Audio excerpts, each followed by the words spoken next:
Maná, maná. Maná, maná. Maná, maná. É Heiser, né? É Heiser ou Heiser. Heiser.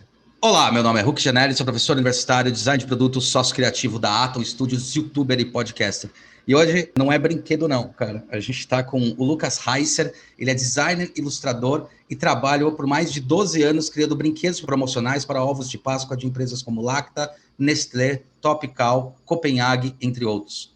Também criou muitos brinquedos para redes de fast food como McDonald's e Burger King, passando por grandes empresas da área como Score Group, Brinks e The Market Store, onde teve uma experiência internacional em Chicago, participando da criação de brinquedos para o Mac Lunch Feliz para o mundo todo. Se formou em propaganda pela Casper Liber em 2001, em 2005 fez pós-graduação em design gráfico pela Belas Artes, em 2014 fez MBA em engenharia de produto pela Escola Politécnica, a USP. Além disso, tem muitos outros cursos de ilustração e criatividade no currículo. Também fez um curso de liderança criativa da Ideal com o Tim Brown. Tim Brown é o cara que escreveu o livro da Ideal, tá, galera? Só para vocês saberem. É o cara que acabou tornando popular o design thinking. Seu trabalho é estar sempre inventando, ilustrando conceitos, discutindo e resolvendo soluções técnicas, criando do início ao fim do processo de desenvolvimento e liderando equipes criativas para entregar sempre o melhor produto possível. Eisner, obrigado por ter aceitado este convite e que nossa conversa seja muito lúdica e uma brincadeira à parte.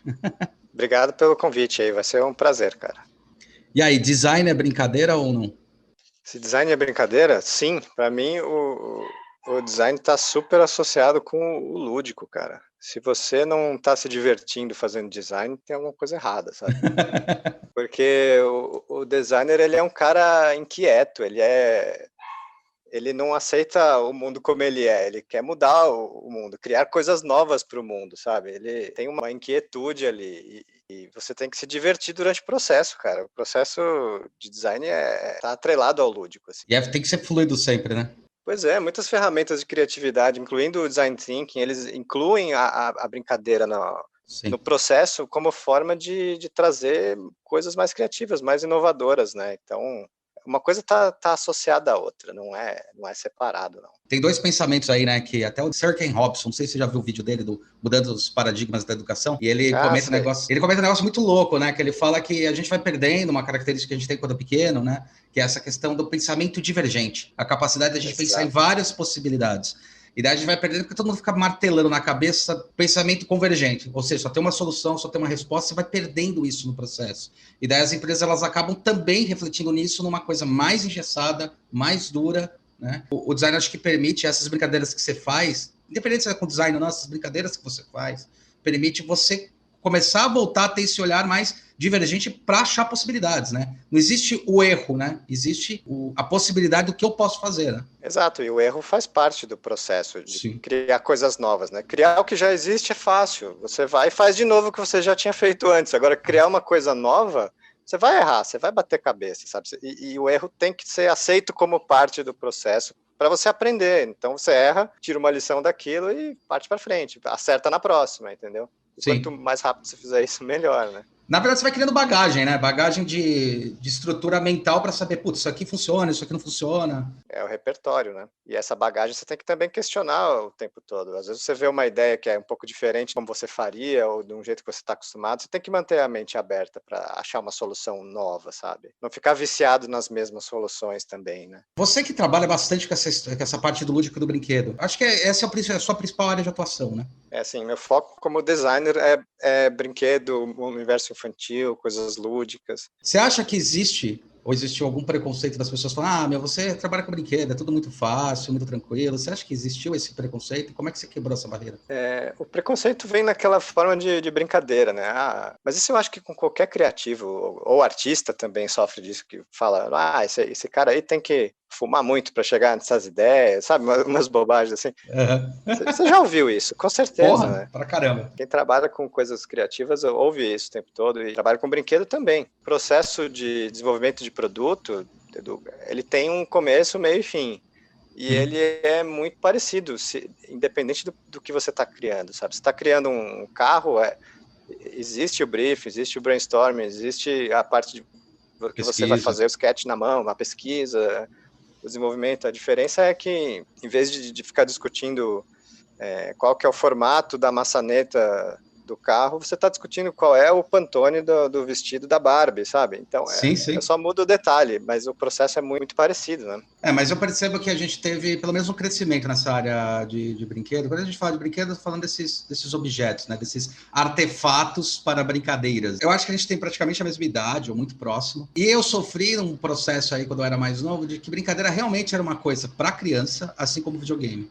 E hoje a gente vê esse mercado num crescimento tão grande, tão forte. Por exemplo, o mercado de videogame, que todo mundo, que meus pais achavam que era brincadeira, que muita gente fala, isso aí é brincadeira, é fácil. Você tem o Wii Sports hoje, que tem grandes competições, você tem um crescimento desse mercado, inclusive, não só na questão do investimento, mas do retorno, o payback disso daí. Outro dia eu joguei o The Last of Us, o 2, e, o investimento nele, o quanto ele deu de repercussão para a empresa, foi um investimento muito maior do que se faz com o filme e o retorno muito maior. Você acha que isso é um valor positivo que está acontecendo para o mercado em relação à permissão de coisas mais lúdicas no mundo, de realmente de permitir coisas inovadoras, ou simplesmente é só uma resposta? Porque nós que vivemos com isso, a gente cresceu com isso. Você acha que isso está ajudando a ter um mundo um pouco mais criativo nesse sentido? Olha, pergunta bem complexa, muito boa. Estou refletindo aqui. Primeiro que o mercado de videogames, ele ultrapassou o cinema e a música juntos, né? Já tem alguns anos. E agora, então, que o cinema, ninguém sabe o que vai acontecer com o cinema, né? Não sei se ele morreu de vez ou não. A gente que trabalha com isso também tá nessa expectativa aí do que vai acontecer, né? Tá indo tudo para como streaming. perdemos o cliente, né, cara? Pois é. Tá complicado. O cinema é aquela coisa focada em grandes eventos, todo mundo se reunindo para ver aquele novo lançamento. E agora? Como é que vai ser, né? Ninguém sabe direito. E o videogame é uma saída, vai crescer cada vez mais, não tenho a menor dúvida, né? Outra área interessante que deve crescer muito agora é a animação, né? Porque pensa, a galera não vai mais, pelo menos nesse curto prazo, né? Você vai deixar de fazer um pouco filmes live action para fazer animação, que é um pouco mais seguro do que juntar a equipe, todo mundo junto, dá para fazer uma coisa mais remota, né? Não sei, tô viajando aqui, talvez, às vezes não, né? Agora, você acha que esse universo do brinquedo, ele permitiu com que as pessoas permitissem ser mais lúdicas, ou é só uma falsa ilusão? Porque todo mundo começou a colecionar nesse sentido, né? Hoje em dia, você tem o brinquedo... Hoje em dia eu vejo que você é muito, muito louco, né? Você tem a Aero Studios, tem aquela internacional forte pra caralho, esqueci o nome. Hot Toys. Hot Toys, boa Hot Toys, que, você tem produtos caros pra caramba, mas você tem pessoas que estão olhando esses objetos como se estivesse olhando uma joia, uma peça rara, uma coisa assim. Você acha que isso ajuda as pessoas a realmente entrar no mundo mais lúdico, que o brinquedo e a brincadeira, vamos falar sobre brincadeira, ela permite, ou você acha que é uma falsa ilusão dele? Isso que eu tô pensando como te responder aqui, porque você perguntou se é bom ou não, né? Então, eu acho que o mundo vai cada vez mais ficar focado em entretenimento, né? Todos os trabalhos estão ficando mais automatizados, a gente vai tendo mais tempo livre. Verdade. O entretenimento é o que tá mais forte, né? É só ver quantos serviços de assinatura de streaming você tem aí, né? Eu assino vários aqui, Disney Plus, o Amazon, o Netflix, e eu não tenho tempo de assistir tudo que eles produzem, sabe? O entretenimento tá super em alta e eu acho que vai continuar a estar em alta, e o nosso trabalho de produto focado em lúdico, em entretenimento, vai continuar crescendo cada vez mais, né? Uhum. E eu acho que isso é bom. Eu acho que isso ajuda como o cinema, como literatura, como qualquer tipo de arte. O que a gente consome de entretenimento é aquele alimento para a alma, assim, as histórias que te inspiram, né? Eu acho que isso tudo é muito positivo, assim. Não só para criança, para adulto também, né? O universo da ficção, ele é muito rico, ele ajuda a explicar o mundo, as coisas que estão acontecendo, sabe? Tem um valor muito grande nisso tudo, assim. É um discurso, né, cara? É um discurso, exato. A gente tá lá na pontinha, criando um produtinho baseado no filme da Marvel, por exemplo, né? Mas aquilo ali tangibiliza uma história, sabe? O personagem que às vezes a criança é fã e se inspira. Então eu acho que isso é muito legal. É um universo muito bacana para trabalhar, sem dúvida. É interessante isso, porque eu fico me questionando o quanto isso pode ser lúdico e permitir que as pessoas cresçam e realmente enxerguem o mundo dessa maneira. Mas, ao mesmo tempo, eu acho que as pessoas elas começaram... Aí é uma discussão mesmo. Começaram a levar tão a sério que você tem o brinquedo de adulto e o brinquedo de criança. E daí o brinquedo de adulto, a criança não pode brincar. Mas por quê? Por que que isso não é permitido? Por que que, de repente, você tem essa questão? Não é a mesma brincadeira? Será que a criança não ia permitir essa brincadeira? Eu sei que tem colecionáveis que quebram. Eu tenho esses daí também. Eu fico... com medo quando meus sobrinhos eles vêm brincar e eu deixo eles brincarem com a maioria das coisas, né?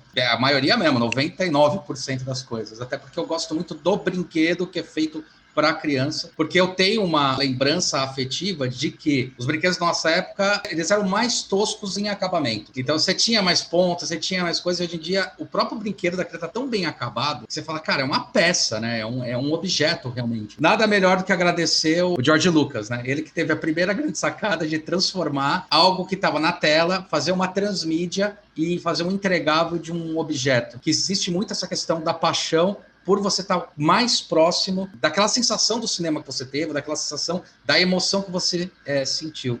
Essa emoção, para você, acontece também na hora de criar? Você tem alguns produtos que você fala, puta, criar isso daqui, ou alguma faixa de idade, alguma coisa que realmente te emocionou na hora de fazer? Quando você começa um projeto desse, você tem que mergulhar naquele universo ali, né? Então, você recebe o briefing e, não sei, se é um briefing da Barbie, dos Minions, você tem que ir lá e assistir o filme dos Minions, e, sabe, é pesquisa. Cara, eu adoro, sabe, eu vou na loja de brinquedo, fico louco, assim, vendo tudo, eu adoro desenho. O melhor Batman do cinema, pra mim, é o Lego Batman, cara, sem brincadeira. Não sei se você já assistiu esse filme. Já assisti. Cara, é sensacional. O Batman chegando na Liga da Justiça, ali estudando uma festa e não convidaram ele.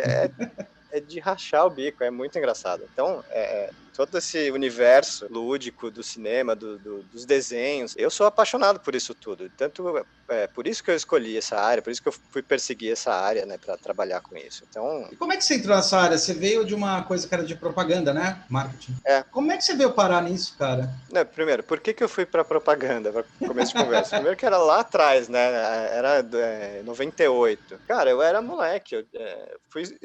Eu olhei para os cursos disponíveis e olhei propaganda e falei, cara, é aqui que está a criatividade, é isso que eu quero trabalhar com criatividade, sabe? Uhum. E foi isso que me atraiu na propaganda, sabe? E me deu um repertório muito amplo de várias coisas, de marketing, de sociologia, sabe? De pesquisa. Sim, neuromarketing.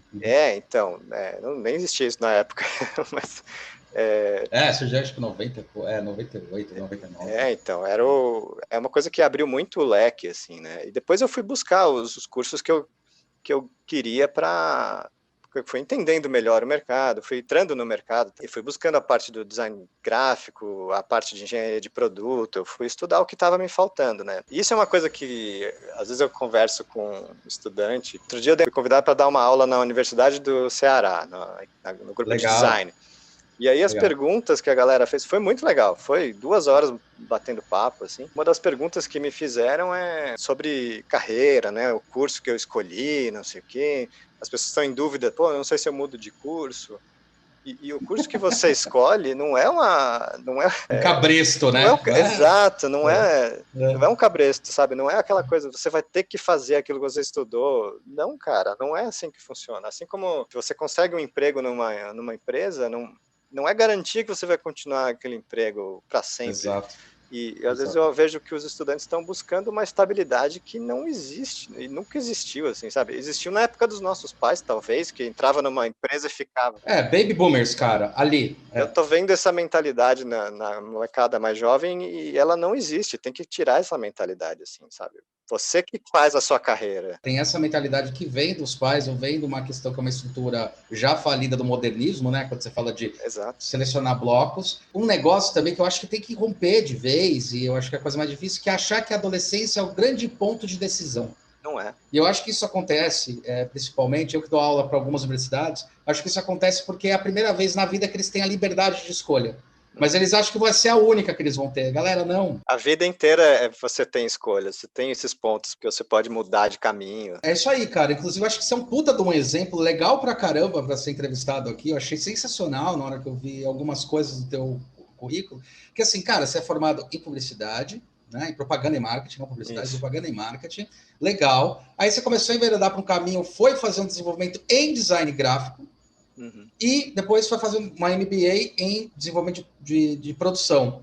É muito louco que você é um espelhamento contemporâneo do que a gente vive falando. Cara, porque eu, por exemplo, quando eu falo de design de produto, beleza, eu me formei em design de produto, com especialização em produto, e acabei trabalhando com produto. Montei o nó design e depois acabei trabalhando como produto a vida toda.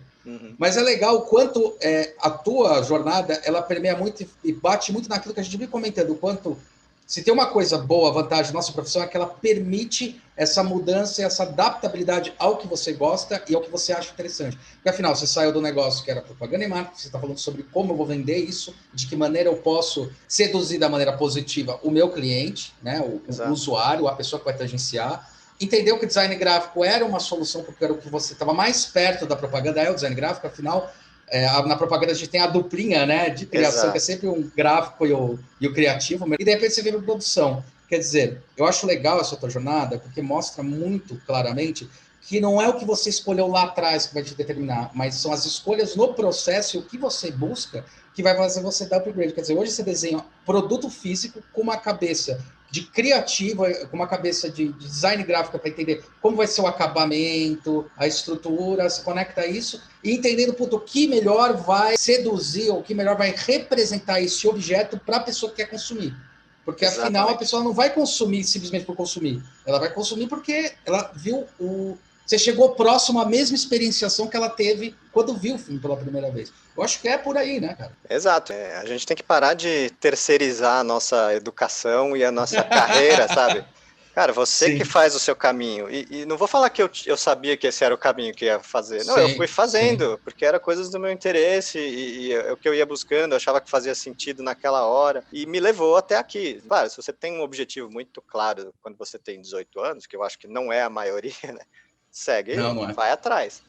Mas para as pessoas mais comuns, como eu, que o seu interesse vai mudando conforme, né, você cresce, vai atrás do seu novo interesse, sabe? Normal, E não é só a educação, é a carreira também. Se o trabalho que você tá não faz mais sentido, busca outro, vai embora, sabe? Tem que fazer a gestão da carreira, na verdade. Gestão pessoal, né? Não é gestão das outras coisas. E da sua educação, sabe? Então, esse é o que você falou, é um pensamento muito baby boomer que não existe mais faz tempo. Esquece, galera. Vamos pensar lá pra frente. Toma as rédeas aí da sua vida, porque a pessoa tem a sensação que, beleza, escolhi esse curso, minha vida tá definida daqui pra frente. Não é assim, cara. Não é assim que funciona. Não é assim que funciona. Um relacionamento também não. Você tem que evoluir o relacionamento, trabalhar nele. Não é simples. Tá resolvido. Opa, resolvi isso aqui. Não. Trabalha o tempo todo. Uma das coisas que fez eu conhecer o trabalho do Lucas Heiser, algumas coisas que ele postava no Instagram. Tá? Depois a gente descobriu que a gente já tinha se conversado uma vez ou outra para fazer orçamento um para o outro. Foi uma loucura assim. Mas foi muito legal. Tem um amigo em comum, que é o grande Thiago, da MW2, você acaba fazendo um trabalho, né, cara, que é o trabalho de criatividade, que a gente está até falando no back-office, né, que é tentar se provocar o tempo todo e produzir algumas ideias para poder fazer com que a mente continue trabalhando no processo inventivo e criativo, usando como ferramenta as coisas que você gosta. Então, quais são os trabalhos que são legais, vê lá no LinkedIn dele, que vai estar aí na descrição aí embaixo, galera. Ele fez uma brincadeira com ele mesmo, que ele pegou um software aí, que é o Brick... Como é que é o nome? É o Brick Blocks, né? É o Bricklink Studio. Bricklink Studio, que é um software que a Lego parece que comprou, pelo que o Lucas estava falando, eu não sabia disso, a Lego comprou, né? O Bricklink, na verdade, é uma plataforma, é um site de venda de peças individuais, assim, e eles criaram esse software... E a Lego foi lá e comprou tudo, tanto a plataforma quanto o software. Então, tá todo mundo meio na expectativa do que vai virar de verdade isso aí, né? Que é uma puta estratégia, né? Quando você olha para uma empresa de brinquedo, que a Lego ela quase faliu. No Netflix vocês podem ver 2 reportagens fantásticas sobre isso, tanto brinquedos da nossa infância, entender como esse mercado ele é forte, poderoso e tem um crescimento. E quanto foi importante ele misturar bandeiras, se reinventar, né? E agora ele descobriu isso criando uma plataforma Ideas, que qualquer um pode criar alguma coisa, mas ele dentro dos moldais dele. Começou, na verdade, lá atrás com o Technic, né? Que era só para a universidade, e depois eles abriram. Começou com o licenciamento, na verdade, né? Quando eles abriram para licenciamento foi que deu o boom da Lego, né? Deu um puta bom, Pra você ver como o mercado é um site que só vendia pecinha, porque eu procurava isso aí para ver pecinha mesmo. Uhum. Porque aqui no Brasil não é normal, tá, galera? Mas lá fora é assim, você perdeu uma peça, você manda comprar 5 centavos, 20 centavos, você compra a peça e chega na tua casa. Tá? Aqui você perdeu, você se ferrou, tem que comprar o set inteiro. Ou você vai pedir a peça, custa R$ 50, né, para chegar. Mas tem muito site dedicado a isso, dedicado a vender essas pecinhas, né? Porque você tem grandes colecionadores. E daí, vocês verem, alguém fez esse site que desenvolveu isso, começou a criar um software para poder brincar com isso. A Lego, isso que é uma visão do novo mercado, das novas empresas, isso que é importante ser entendido. Ela viu que aquilo lá não era um afronte, pelo contrário, eles já tinham aprendido lá atrás que o fato de deixar livre o código lá do sistema deles, o Technic, o fato de deixar as pessoas criarem com IDEOs, permite um crescimento muito exponencial da marca, porque a marca, é claro que a gente vive discutindo, a marca não é do dono da marca, a marca é das pessoas, não importa se você é o dono de uma empresa. A partir do momento que você botou no mundo, a marca é do mundo. Você tem que saber controlar ela para não fazer as aberrações que aconteceu em Star Wars. Você tem que saber controlar, mas não é mais sua. Então ele percebeu isso e de repente é um site que pode ter começado com uma pessoa pequena, cara, foi arrematado por uma Lego. Então era interessante como, às vezes, uma coisa que você gosta, um lado que você vai atrás, pode gerar, sim, uma puta de uma oportunidade de negócio, né? Mas você estava falando do que eu estava criando, acho que você não concluiu o pensamento. Foi mal. Não, foi ótimo, bom discurso, mas você só não, não fez a pergunta. Normal, acontece. Eu vou deixar até isso aqui no podcast. O Lucas, ele, na verdade, faz então um trabalho nesse software que é muito legal. Ele se põe um desafio, se propõe um desafio em tentar criar com o mínimo de peças possíveis. Ele vai explicar melhor alguma coisa nova com pecinhas de Lego. E é muito legal que ele fez essa ação com uma coisa pessoal dele e acabou dando um boom nessa história, né? Você começou a ser observado e até conseguir uns jobs e umas ofertas aí legais de palestra, né? Conta um pouco disso, cara. Não, foi muito legal. Primeiro eu comecei a entrar nas redes sociais para me divulgar mesmo, e isso sim tem trazido muito convite para podcast, por exemplo, né? Que é, e participar de aula, de design, tá sendo muito bacana. E um desses projetos que eu coloquei lá é o Daily Brick Challenge. Na verdade não é um projeto meu, eu achei essa hashtag por seguir alguns perfis de Lego, e a ideia era, no mês de fevereiro, fazer uma criação original de Lego por dia, sendo que no dia 1 você faz uma criação com uma peça, no dia 2 com 2 peças, e assim por diante, até o fim do mês, né? Eu falei, pô, eu não tenho todo esse tempo, eu vou fazer até 10, então vamos lá. E aí fiz 10 criações originais de Lego, com uma pecinha, 2, 3, 4, e fui embora. Então, como é que você cria algo com uma peça de Lego, né? A limitação disso é super extrema. 2 pecinhas, sabe? É muito pouca coisa. Então, isso te obriga a pensar de uma outra forma. Isso que eu acho o interessante do desafio. Porque não é fácil, não é simples. Vamos criar com todo o prazo do mundo, com todo o dinheiro do mundo. Você sabe, no mercado isso não funciona. Se você pensar Não, em dessa nenhum forma, momento funciona. Não funciona em nenhum momento. Mesmo que você tenha, não vai adiantar bosta nenhuma. não adianta, você não consegue criar. Então, as limitações, elas promovem a criatividade. E essa limitação desse desafio da Lego me interessou demais, assim, porque é uma limitação super extrema, né? Então, eu comecei a criar. Eu até conversei com o cara que fez o desafio, né? Eu falei, pô, faz um agora, Que legal. criar só com uma pecinha. Vamos ver o que sai, né? Porque, cara, saiu tanta loucura, a galera começou a postar e tal, foi muito bacana. E as minhas 10 criações chamaram a atenção aí, né? Postei no TikTok só de brincadeira, bateu 70 mil visualizações já. É um negócio muito louco, assim. E por que você acha que bateu essas 70 mil? Qual que é a sua impressão que você vê disso? É a linguagem que você acertou? As pessoas, elas precisam disso? Elas veem uma paridade? O que você acha que deve ter acontecido? Eu acho que é a novidade daquilo ali, né? Quando você faz coisas originais, você é recompensado por aquilo. Então, você não tá fazendo o que todo mundo tá fazendo. Então, eu acho que isso chama atenção. Mas, na verdade, eu não sei, cara. Cada rede social funciona de um jeito. Então, Sim. eu tô tentando desbravar isso aí, tentando entender, mas não é tão simples, não. Mas esse negócio de...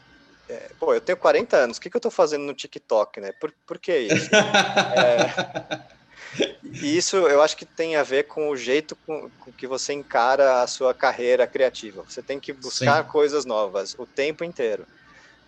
Não adianta, é aquilo que a gente falou antes sobre carreira, né? Sobre ser estagnado, buscar um caminho que é reto, né? É o que todo mundo espera de você. Não, você tem que ir atrás do que é novo, você tem que se munir de coisas diferentes, de experimentar coisas novas, viajar para lugares que você nunca foi, comer comida diferente que você nunca pensou em comer, sabe?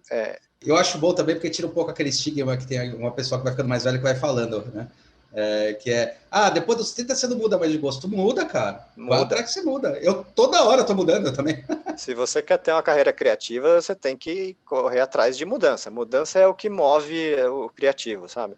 Não, eu ouvi você falando sobre carreira criativa, eu vou te fazer uma pergunta provocativa. Qual carreira não é criativa? Olha, é uma boa pergunta, cara. Porque eu acho que nem o cara que faz um trabalho repetitivo pode se dar o luxo de ficar estagnado hoje em dia, sabe? Ele tem que buscar coisa Exato. nova. Tá? Não sei te responder. Eu acho que nenhuma carreira. A criatividade vai beneficiar qualquer um em qualquer carreira, sabe?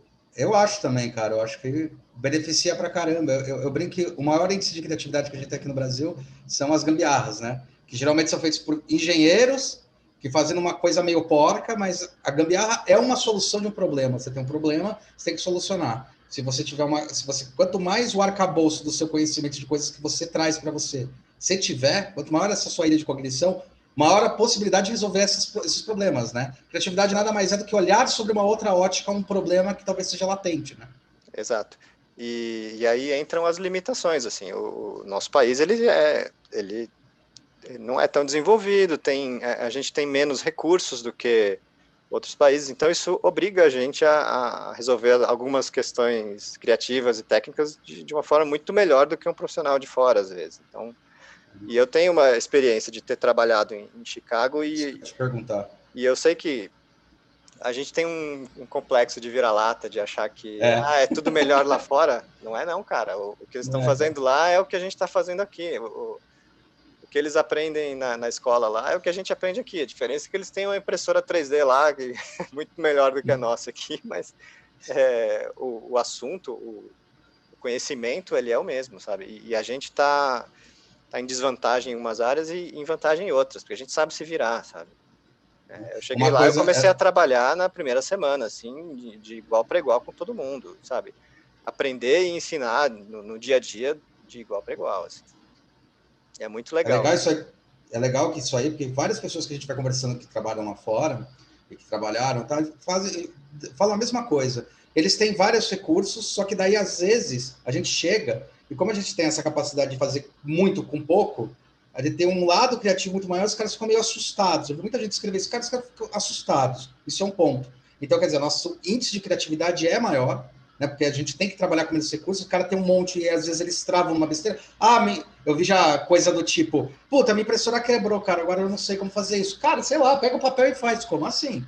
É o porcótipo que você fala, né? O porcótipo, o modelo sujo. Cara, de certa forma, a pandemia está gerando isso na gente também, né? Qualquer coisa de ato de. Quando você tem uma guerra, quando você tem uma pandemia, quando você tem um negócio disso, força você a ter que ser mais criativo para poder achar soluções diferentes e sair daquele padrão. E a criatividade é justamente isso. Então, a criatividade não é fumar um baseado. A criatividade é permitir com que seu cérebro faça conexões diferentes, sinapses diferentes, permitir que se não dá para fazer, e se desse? Como é que a gente pode fazer? Isso provoca. Então, você tem a questão da plasticidade do cérebro. Né? Não tem aí um monte de idoso que está fazendo exercício para plasticidade do cérebro, para não ficar idoso. É isso que a criatividade gera. Isso que esse tipo de recurso gera. Isso que eu ia te perguntar quando você foi trabalhar lá, que a impressão que todo mundo, quando vai trabalhar fora, é exatamente esse ponto. Cara, a gente vai para lá, acha que vai chegar por baixo, não chega. Primeira coisa, que todo mundo trabalha no mesmo nível que você. Então, as pessoas respeitam o teu argumento, mesmo que você tenha chegado um dia e a pessoa já esteja lá um ano. Então, você tem um discurso, não tem essa questão da pirâmide. E a outra coisa que eu vi bastante é que o nosso alto índice de necessidade que tem, por falta de recurso, faz a gente ter uma cabeça que possibilita altos índices de criação e inovação. Você percebeu isso na sua pele lá? Sim, sem dúvida. A gente está munido de uma habilidade extra, assim, que não sei se em outros países eles têm, né? Que é a capacidade de se adaptar à diversidade, assim, porque Nossa, quanta diversidade a gente tem aqui no país, né? Então a gente se vira, cara, a gente se vira, como dá. A gente aprendeu desde sempre viver assim e em outros países às vezes não, né? Na China tem um pensamento muito diferente, nos Estados Unidos também, e a gente consegue, digamos, dançar melhor conforme a música ali, sabe? Aparece uma novidade, a gente sabe contornar, a gente é mais criativo, eu acho, naturalmente, assim.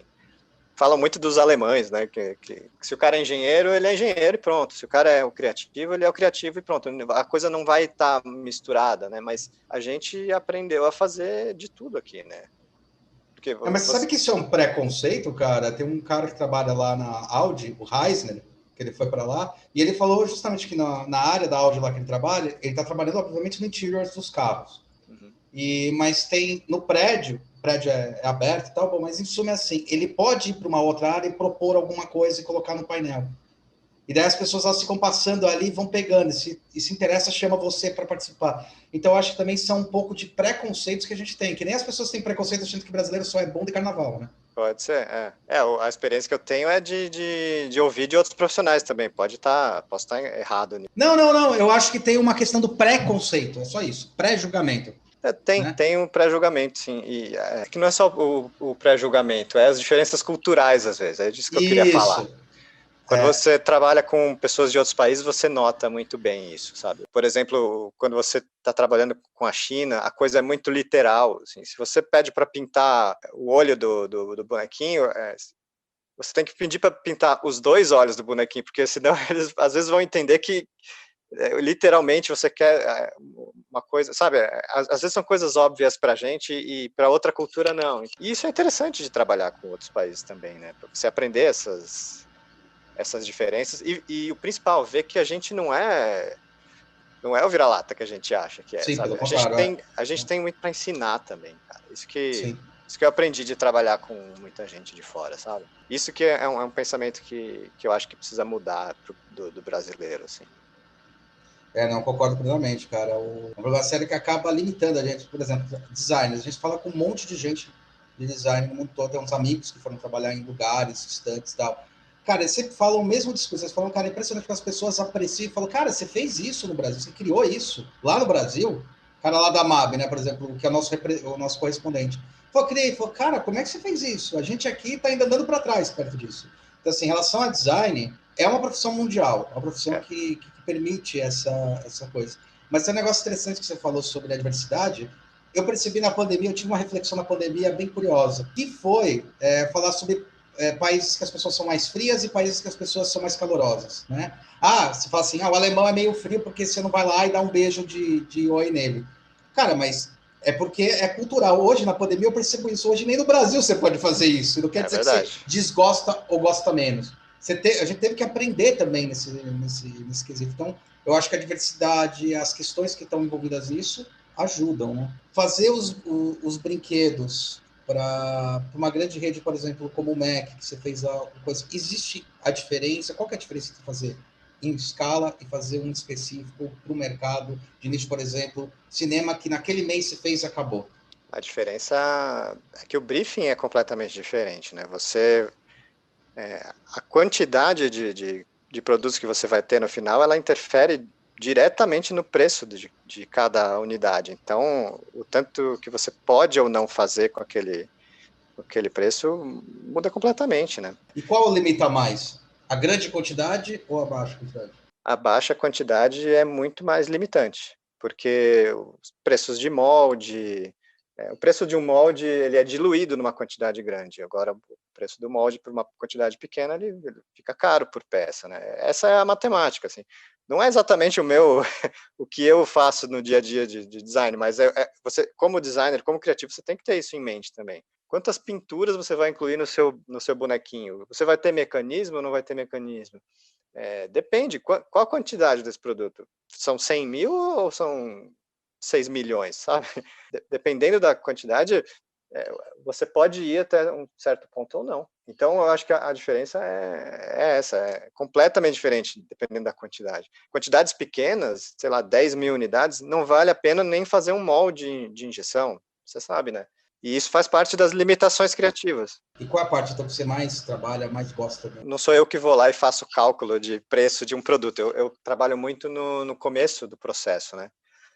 Na criação mesmo. Então, da ideia inicial, do que vai ser feito, desde o primeiro rabisco no papel, né, até desenhar o primeiro conceito da ideia, ali que é o que eu mais gosto de fazer, né? Claro que eu participo de muito do desenvolvimento também, né, de correção em modelo, em fazer arte final, embalagem, tudo isso faz parte do trabalho, mas o que eu gosto mesmo é a parte criativa, a parte de reunir uma equipe, de fazer um brainstorming, usar técnicas diferentes de brainstorming para gerar mais ideias, né? Então, essa é uma parte que inclusive eu tenho falado muito disso no meu Instagram lá, e é muito legal essa parte que é criação pura, né? Que é tirar uma ideia do nada, às vezes, mas não é do nada, né? Você sabe que não, é nesse meio dessa guerra aí de limitações, né? Do preço, do prazo, do que a licença quer, do que o cliente quer. Então você está cercado de um monte de limitações e dali do meio tem que sair um produto. Então essa parte é um quebra-cabeça muito legal de resolver, assim. E nessa quebra-cabeça, qual que você acha que é a parte que mais pesa para você? O que mais pesa é fazer algo que ninguém fez antes, que é o mais difícil. Legal. Porque às vezes é fácil chegar repetir uma fórmula, né? Você sabe que deu certo aquela fórmula e você vai naquele mesmo caminho. E não, às vezes tem outro caminho. Por isso que eu acho que é importante também variar o caminho que você faz. Beleza, nesse brainstorm vamos tentar post-its na parede. Legal, vamos usar essa técnica, que é clássica do design thinking, né? Sim, sim. Mas nessa outra reunião, vamos tentar aquela outra técnica do brainstorming mudo. Vamos ver para onde a gente chega usando esse outro caminho, sabe? E isso é muito interessante de testar, assim. E essa é a parte que me dá aquele tesão mesmo de trabalhar, sabe? Você trabalha com uma equipe de quantas pessoas hoje? Hoje eu estou trabalhando sozinho. Eu estou montando meu estúdio, atendendo meus clientes e tocando a vida aqui. Legal. E vamos ver para que caminho a gente... Vamos ver onde a gente vai parar lá na frente, né? Mas eu acho que o importante é isso, é não parar, sabe? Quando a gente se conheceu, eu tava contratando para... Eu não lembro direito, eu tô tentando lembrar. Eu acho que eu queria contratar alguém para minha equipe. E aí me indicaram você, o Hulk dá aula, ele pode divulgar para você a vaga e tal. Acho que foi isso, né? A gente conversou, então. É que eu falo isso porque, por exemplo, um dos processos na hora que eu tô fazendo uma criação, de observação, principalmente quando eu estou criando um personagem, ou quando eu estou criando alguma coisa que, por mais útil que seja, mais ele já tem uma história. Por exemplo, quando você vai criar alguma coisa do Minions, alguma coisa assim, ele tem uma história própria dele, da onde ele nasceu, que é a questão do licenciamento. Mas tem o que as pessoas mais gostam, de repente, se observar o que elas gostam, que elas curtem. Você chega a fazer essa análise para poder começar a startar a criação? De forma informal, sim, a gente faz. A gente faz teste com filho de amigo, sobrinho, isso tudo a gente faz. Agora, só as empresas maiores que eu já trabalhei é que fazem esse tipo de pesquisa de mercado antes, de reunir crianças de certa faixa etária atrás de um espelho falso e a gente ficar atrás. Você sabe que isso aí também não funciona direito. Então, não sei. Quando eu trabalhei lá com o pessoal do Happy Meal, a gente participou de uma pesquisa dessa. Foi interessante pra caramba. Foi decisivo? Não sei dizer. Foi interessante. Assim, você vê ao vivo ali uma criança reagindo a um conceito que você criou, sabe? Isso é importante. É que o nosso mercado de promocional ele é muito mais rápido e às vezes não permite todo esse detalhe, né? E os nossos produtos são muito simples às vezes, né? É um balde de pipoca às vezes, não tem tanta interação. Ele tem o lance de tangibilizar o personagem e é isso, sabe? E ele é muito barato, às vezes não dá para bancar uma pesquisa tão grande, né? Mas informalmente é uma coisa que a gente tem que buscar. É uma pena, porque na verdade o mercado de cinema os caras já sabem que vão produzir um ano antes, né? Os caras que enrolam, né? Eu lembro que você que falou, quando você falou desse negócio de personagem, a gente desenvolveu alguns, né? Esse Deadpool aí e tal. E eu pego justamente a última parte. Já foi criado. E eu pego a parte de pegar aquilo lá e botar na prática. Mesmo assim, eu faço uma pesquisa de mercado para entender se faz sentido ou não e o que eu tenho que apresentar melhor. Porque eu parti de uma premissa na hora da criação. Eu estou perguntando isso porque, por exemplo, eu parti de uma premissa que é o seguinte: eu sou um colecionador e eu gosto de brinquedos. Não precisa ser hot toys. Eu tenho um ou outro hot toy, mas é muito raro. Eu tenho mais brinquedo. Eu gosto de brinquedo. Eu gosto da característica que ele tem, da dificuldade de produção. Às vezes, eu já fiz discurso em empresa. O cara fala, isso aqui é difícil de produzir. Eu pegava um brinquedo no instante, eu levava um brinquedo e falava, como é que o cara produziu isso aqui? Não, mas é diferente, porque ele quis, cara. Tá vendo que ele fez o fechamento torto do molde? Faz a mesma porra. Porque tem uma puta inventividade para criar, porque você tem que fazer o personagem acontecer. Mas um negócio que eu acho interessante no negócio do discurso do balde foi assim: eu comecei a pensar em não ser um simples balde. Eu comecei a pensar o seguinte: eu quero que essa cabeça, tamanho família, componha minha estante. Eu quero que seja igual um Hot Toys meu. Porque eu vejo muito que tem essa questão da produção. Fala, faz de qualquer jeito, caramba. Não tem essa. Tem uma outra coisa no discurso que eu acho importante, que é o seguinte: mercado de luxo. O que o mercado de luxo é, de fato? É quando você tem peças limitadas por um tempo limitado. É exatamente como o mercado promocional é. Se ele achar que ele é simplesmente promocional e uma bosta, ele vai continuar produzindo uma bosta. E lembrando que o México faz uns brindes de balde que são surreais, né? Já vi alguns. São fantásticos, porque eles pensam nessa questão. Então eu penso que é a mesma coisa, tipo, Deadpool, ou os que a gente produziu, ou os que você produziu.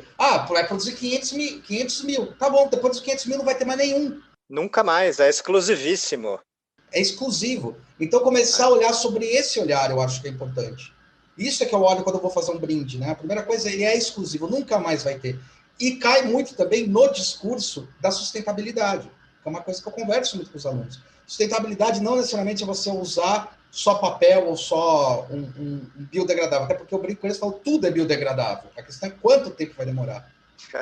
Mas tudo é biodegradável. A questão é a escala humana. Mas eu falo, poxa, se eu estou fazendo um produto que é de brinde, vai ter só 150 mil peças no mundo, ele é um exclusivo. Se ele é exclusivo, ele tem uma característica de luxo.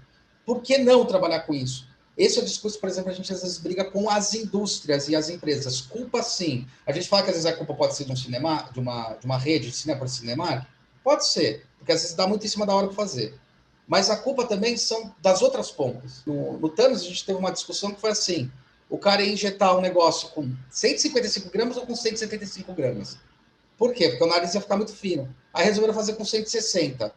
Mas o nariz continua fino. Eu falei, cara, por que não fez com 170? Aí ia gastar muito bem, mas era microcentavos. E lá na ponta a gente vê o discurso do cliente, uma coisa que teve uma mudança interessante, que a gente tenta acompanhar, meme, as pessoas que estão postando, eu adoro quando elas fazem isso, elas criticando não o balde, criticando que é muito vagabundo. Fala, cara, então faz melhor.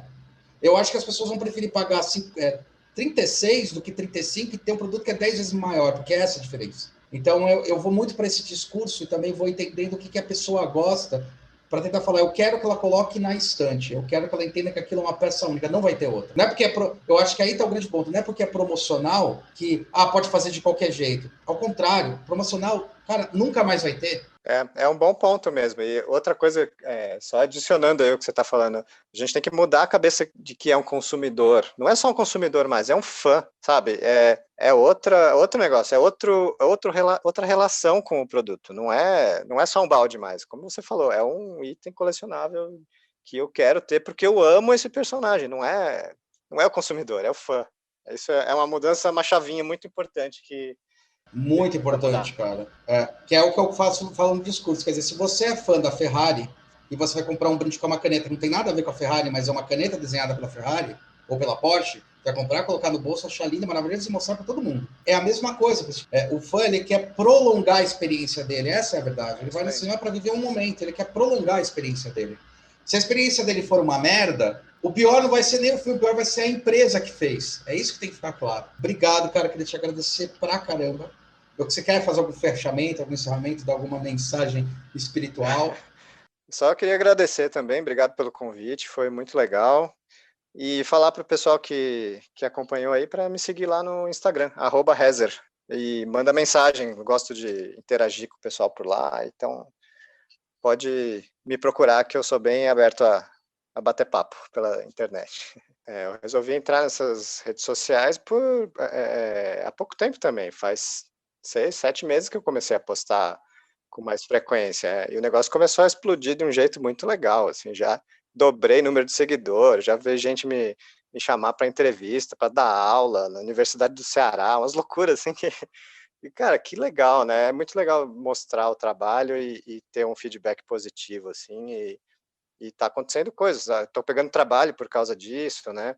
E muita coisa é que não deu certo, outras que saíram, então tô tentando variar, tô inventando projeto no meio para não ficar parado também, para fazer muita coisa. Você sabe, se a gente para, né? Trabalha com criatividade não pode ficar parado.